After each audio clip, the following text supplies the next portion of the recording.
Welcome to the InsuLogix G2 installation video. We'll guide you through a smooth installation for peak performance in monitoring two key gases and moisture in your power transformers. Before we start working with the G2, be sure to check that the transformer has positive pressure so that the air will not be drawn into the tank when you open the transformer valve.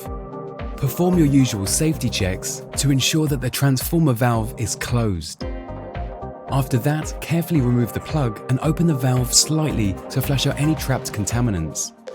Now, let's tackle the mechanical installation. If a reducer bushing is needed, apply Teflon tape to its male end and thread onto the valve. Now, apply Teflon tape to both ends of the nipple and thread that onto the valve as well. Next, thread the female end of the union fitting onto the exposed end of the nipple. Use a wrench to securely tighten the connection. Attach the monitor to the transformer, ensuring perfect alignment by having one person hold the monitor steady while a second person tightens the connection. It is essential to purge the air out of the connection piping so that trapped air exhausts out of the monitor's purge port and not back into the transformer. Slowly open the transformer valve to allow the air to exhaust through the InsuLogix G2 purge valve. Watch for a clean flow of oil and keep opening the valve gradually until the bubbles disappear. Detach the probe by unscrewing it from the sample valve. Put the dust cap in place to keep contaminants off the valve face. Double check for leaks before moving on.